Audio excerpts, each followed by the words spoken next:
নমস্কার বন্ধুরা, শ্রাবণী রান্নাঘরে আপনাদের সবাইকে স্বাগত জানিয়ে আমি আবারও একটা রান্নার ভিডিও নিয়ে আপনাদের সামনে চলে এসেছি। আজকের আমি আপনাদের আলু দিয়ে একটা অসাধারণ রেসিপি বানিয়ে দেখাবো। আশা করি আপনাদের ভালো লাগবে। তার জন্য কিন্তু আমার পুরো ভিডিওটা আপনাদের দেখতে হবে। আর দেখা শুরু করার আগে একটা লাইক দেবেন আর সুন্দর একটা কমেন্ট করতে কিন্তু ভুলবেন না।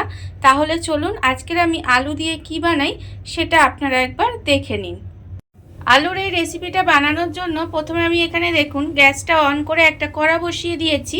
আর কড়ার মধ্যে দিয়ে দিয়েছি আমি বেশ কিছুটা জলটা আমার এখানে প্রায় গরম হয়ে এসেছে। এবারে আমি এখানে দেখুন দুটো মাঝারি সাইজের আলু এভাবে কেটে পরিষ্কার করে অর্ধেক করে রেখেছি, সেই আলুটা আমি জলের মধ্যে দিয়ে দিলাম। দিয়ে এবার আলুটাকে আমি খুব ভালোভাবে প্রথমে সেদ্ধ করে নেব। আমি কিন্তু এখানে অল্প পরিমাণে করছি, তাই আমি এখানে অল্প আলু সেদ্ধ করে নিচ্ছি। আপনারা পরিমাণটা যদি বেশি করেন তাহলে কিন্তু সমস্ত কিছু পরিমাণও বাড়িয়ে দিতে হবে। এবারে আমি আলুটা খুব ভালোভাবে আগে সেদ্ধ হতে দেব। আলুটা আমার এখানে খুব ভালোভাবে সেদ্ধ হয়ে গেছে। আলুটা আমি এখানে খুব ভালোভাবে সেদ্ধ করে নিয়েছি। এবারে আমি আলুটাকে তুলে একটু ঠান্ডা করে নেব। আলুটাকে তুলে আমাকে একটু ঠান্ডা করে নিতে হবে। আলুটা আমার এখানে ঠান্ডা হয়ে গেছে। এবারে দেখুন অন্যদিকে কিন্তু আবার আমি গ্যাসটা অন করে কড়া বসিয়ে দিয়েছি। আর কড়াই দিয়েছি আমি 3 চামচ মতো সর্ষের তেল। তেলটা আমার এখানে যতক্ষণ গরম হচ্ছে ততক্ষণ আমার যে এখানে আলুটা ঠান্ডা করে নিয়েছি সেই আলুটাকে আমি এইভাবে একটু হাত দিয়ে ভেঙে ভেঙে নেব। দেখুন আমি কিন্তু এইভাবে একটু আলুটা ভেঙে ভেঙে নিচ্ছি। একদম কিন্তু আলুটা মেখে নিচ্ছি না, জাস্ট হাত দিয়ে একটু ছোট করে ভেঙে ভেঙে নিচ্ছি। আলুটা আমি এখানে ভেঙে নিয়েছি। আর অন্যদিকে দেখুন তেলটাও কিন্তু আমার গরম হয়ে গেছে। এইবারে আমি তেলের মধ্যে দিয়ে দেব।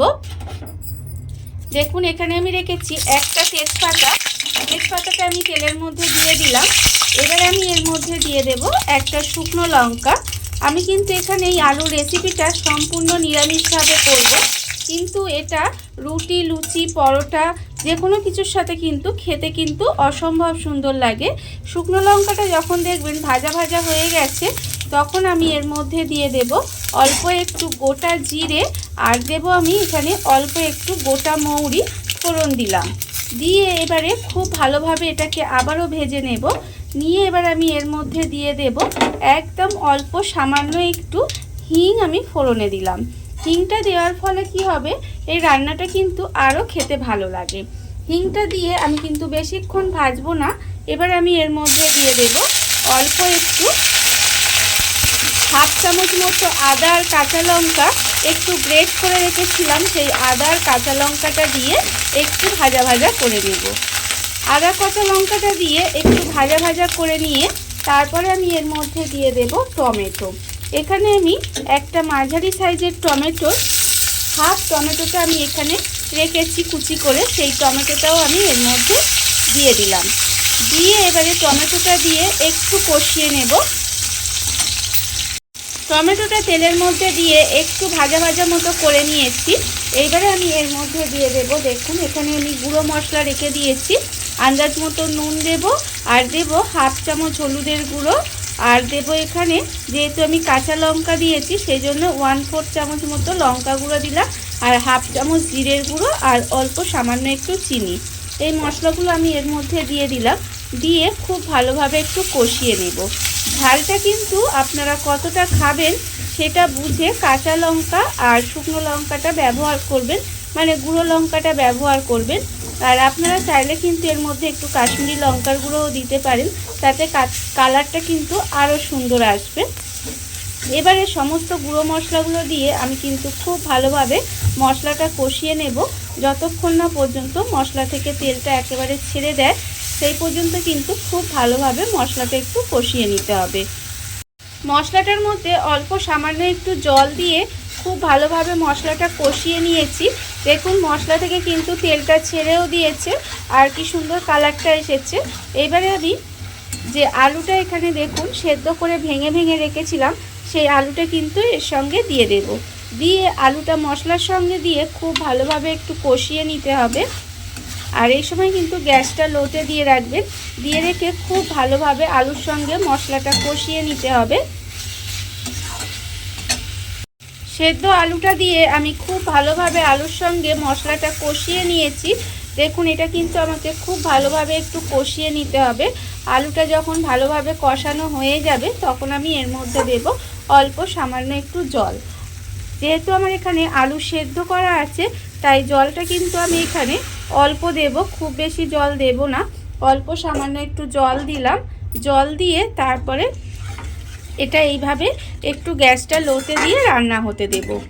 দেখুন এইভাবে একটু গ্যাসটা লোতে দিয়ে বেশ কিছুক্ষণ রান্না হতে দেব। গ্যাসটা লোতে দিয়ে আমি বেশ কিছুক্ষণ এইভাবে রান্না করে নিয়েছিলাম। এই ধরুন 5 থেকে 7 মিনিট মতো আমি এইভাবে একটু রান্না করে নিয়েছিলাম। রান্নাটা কিন্তু আমার প্রায় হয়েই এসেছে।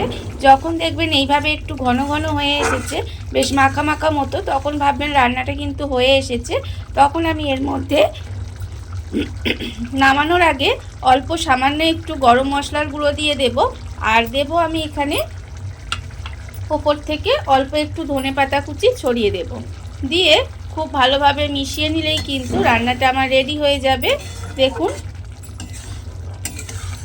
রান্না কিন্তু আমার একেবারে রেডি হয়ে গেছে। এবারে আমি গ্যাসটা অফ করে দেব।